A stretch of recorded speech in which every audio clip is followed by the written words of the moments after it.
fully capable, have access to all of the tools that are necessary to move shit forward and step up for people around them. Do you choose to use it or not? I got, half my family's white, and half of them might get it, and half of them might not. It's also hard to relate to things you can't relate to. By the way, if you don't live around black folks and you just watch TV, you're gonna be racist. Yeah, you be racist. watching BET I'd be racist all the time. It's a mathematical equation. You and media and a fake ass history system that makes you believe that white people created any of this makes you think that black people ain't worth the damn. Of course, that's the way the algorithm works. So you need to put an effort forth, just like what was happening in the gay rights movement. Back when I was a kid, everybody said FAG. You call it fag, whatever, because we didn't know anybody that was gay, and that's what people said. And you meet some people, and you step forward and step back, and you realize, oh, as a human being, I'm an asshole. I shouldn't be talking like that. That hurts people. And you move forward. But we look how quickly the gay rights LGBT movement has moved forward. That also involves white folks, and gay people are part of your family, whereas black people aren't necessarily part of your family unless they are.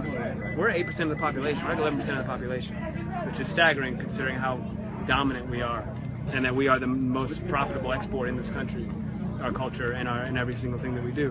But that's how, so it's certainly possible.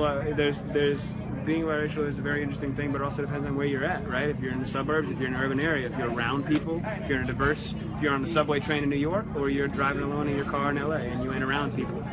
It's exposure. All of this stuff comes with exposure, and a willingness to be able to talk about it without being. There's so many white folks here that are absolutely able to step forward and have the conversation without being fucking insecure about it. If it ain't you, what do they say? If I throw a rock into a crowd, the person that gets hit is the one that squeals. Don't be hit. If I'm not talking about you, if I'm talking about slavery, you ain't a slave master, then why are you stressing? Why do you think that it's so defensive? Like that, like I feel like, well, I'm speaking of my uncle in Because when you're privileged and you're a fucking spoiled brat, you complain about everything. When you get everything that you want at all times, you complain when you don't get it. If you're rich for the first 12 years of your life and you fly first class and suddenly you ain't rich no more, you gotta fly coach, you're gonna bitch about that. That's gonna be uncomfortable. Something was taken from you. The thing is that we ain't taking anything from anybody. We're not more violent than anybody. Fact. It's backed up by data. We're not more prone to misbehavior in school yet. We're brought directly into the prison system from suspensions, and we're suspension at an incredibly disproportionate rate. We're not more prone to crime. We are far more prone to poverty, and generational poverty is a very real thing. You can't corral an entire segment of the population into ghettos and away from the American dream and then wonder why it doesn't look like a Norman Rockwell painting. Why would it be? You've decided that it can't be. Housing discrimination is the biggest fucking secret in this country. The suburbs were invented to uplift white America and to create a middle class and to subsidize upward mobility when it was against the law for black people to get those loans. Against the law for people to own property, actual deed to their homes. In Chicago, for example. I mean, Mr. Coates' article, reparations article, covers it wonderfully. I'm not saying anything that hasn't been said a million times already. But that's one of the major secrets of the 20th century. It's like understanding gun germs and steel, right? That's what really emboldened white supremacy, this thing, to wonder why Europe was so dominant. Gun germs and steel is a very important text to understand the intersection of coincidence, right? And it's all, and why we think that it's okay to have a movie like fucking Exodus where white people look ridiculous dressed like Africans. We look ridiculous because we know it's make believe. But it's just a movie. Nah.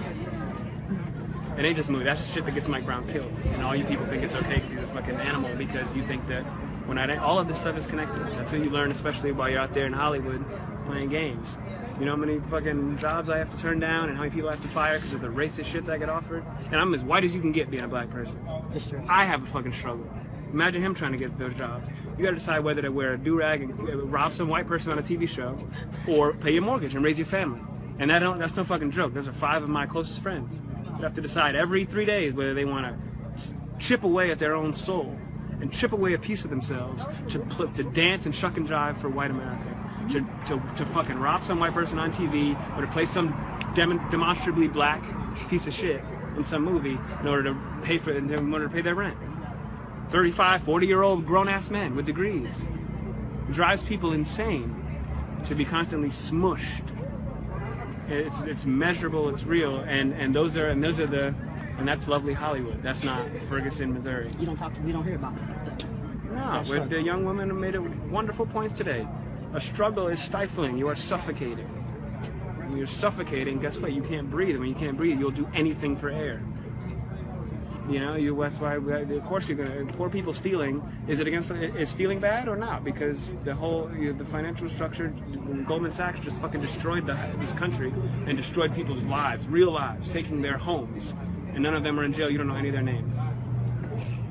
You can't name one of them. So is stealing okay or not? It's a schizophrenic society where we're told violence is not okay, and Michael Brown is a thug because he muscled some dude in the store. Great, that's not great, but you just blew his fucking head off. So is violence okay or not? It's a very fair question to ask. Why do you think people deny the facts? Like, so many people are denying. It's that. not convenient. We're lazy. We do what we want. It's why you don't want to be forced to change. That's what the Republican Party is doing. We don't want to change. You're making us change. There's too many of you brown people around.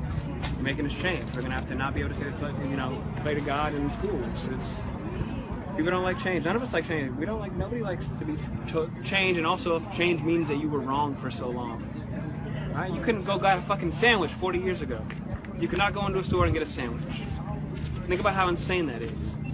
Apparently Von Derek might not have been able to get a sandwich either, but think about how insane that is. It's ridiculous, but people don't want to change, so they're going to we'll kick and scream and scratch and do anything we possibly can to keep you from... Anyway, I gotta go. You real Sorry, quick.